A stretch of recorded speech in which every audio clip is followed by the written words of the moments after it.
UPSI परीक्षा में देखिए ज्ञान तो चाहिए ही, लेकिन एक और चीज है जो कामयाबी तय करती है, और वो है समय।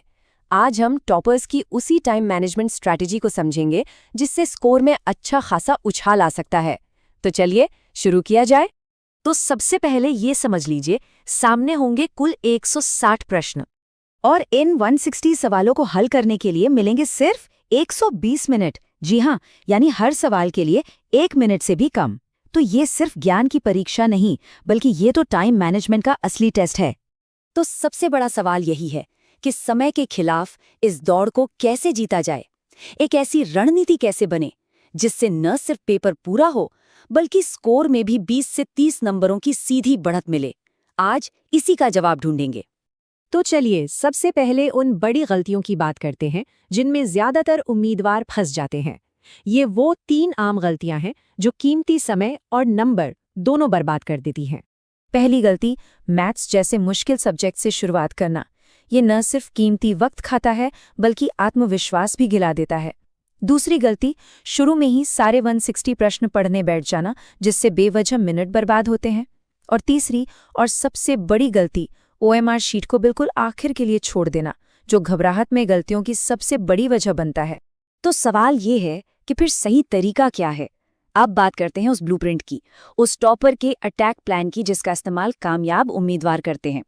देखिए, ये सिर्फ कड़ी मेहनत की बात नहीं है, ये स्मार्ट तरीके से काम करने की बात है। फर्क सिर्फ सोचने के तरीके का है। एक तरफ है तनाव और समय की बर्बादी, और दूसरी तरफ है आत्मविश्वास और कंट्रोल।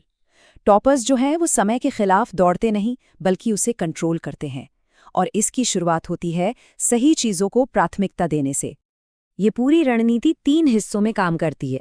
पहला हिस्सा, सभी सेक्शन में से सिर्फ वो सवाल करें जो एक नज़र में आसान लगते हैं। इससे आत्मविश्वास बढ़ता है और समय भी बचता है। दूसरा हिस्सा, अब उन सवालों पर लौटें जिनमें थोड़ा सोचना पड़े। और तीसरा हिस्सा, ये सबसे मुश्किल सवालों के लिए है, जिन्हें या तो आप हल करेंगे या फिर एक स्मार्ट अनुमान लगाएंगे। अब एक ऐसे पहलू पर आते हैं जिसे अक्सर नज़रअंदाज कर दिया जाता है, लेकिन ये उतना ही ज़रूरी है, और वो है ओएमआर शीट को सही और स्मार्ट तरीके से भरना। इस बात को एक सुनहरे नियम की तरह याद रखिए। कभी भी पूरा पेपर खत्म करने के बाद ओएमआर शीट भरने की गलती ना करें। हड़बड़ी में सबसे ज्यादा गलतियां होती हैं, और एक छोटी सी चूक आपकी पूरी मेहनत पर पानी फेर सकती है।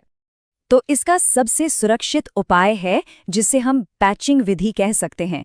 तरीका बहुत आसान है। 10 से 15 सवालों का एक बैच पूरा कीजिए और फिर तुरंत उनके गोलों को ओएमआर शीट पर भर दीजिए। इससे आखिर में समय का दबाव खत्म हो जाता है, गलतियों की गुंजाइश न के बराबर रह जाती है, और हाँ, मानसिक शांति भी मिलती है। और हाँ, कुछ बुनियादी बातों का तो हमेशा ध्यान रखना ही है। गोलों को पूरी तरह और गहरा भरें। याद रखिए, अधूरा गोला या हल्का निशान मशीन नहीं पढ़ पाती। और एक प्रश्न के लिए 2 विकल्प कभी न भरें, वरना वो सवाल सीधा गलत माना जाएगा। चलिए अब अपने आखिरी रणनीतिक पड़ाव पर चलते हैं, सेफ्टी नेट। यानी जब किसी प्रश्न का उत्तर पता ही ना हो तो क्या करें। यहाँ हम सीखेंगे स्मार्ट अनुमान लगाने की कला, जिसका फायदा तब सबसे ज्यादा होता है जब नेगेटिव मार्किंग ना हो। सबसे पहले ये बात दिमाग में अच्छी तरह बिठा लीजिए, यूपीएसआई परीक्षा में कोई नेगेटिव मार्किंग नहीं है। इसका सीधा मतलब है एक भी सवाल छोड़ना नहीं है। हर प्रश्न को हल करने की कोशिश करनी ही करनी है। अब अनुमान लगाने का सबसे स्मार्ट तरीका है एलिमिनेशन विधि। इसमें करना क्या है, 4 विकल्पों में से उन विकल्पों को पहले ही हटा दें जो आपको पक्का पता है कि गलत हैं। इससे सही जवाब तक पहुंचने की संभावना अपने आप बढ़ जाती है। इसे ऐसे समझते हैं, अगर 4 विकल्पों में से तुक्का लगाया जाए तो सही होने की संभावना सिर्फ 25% है।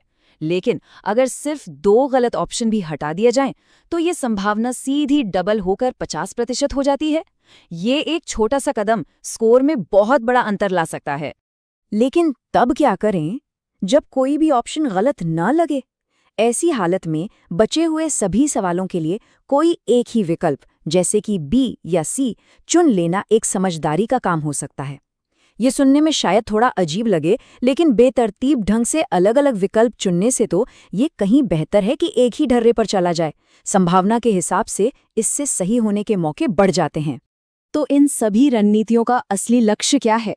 लक्ष्य है कम से कम 140 से 150 प्रश्नों को हल करने की कोशिश करना।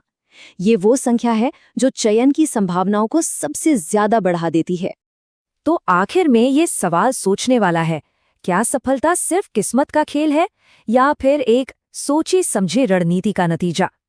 इस पूरे विश्लेषण से एक बात तो साफ है कि सही रणनीति किस्मत को भी अपने पक्ष में मोड़ सकती है।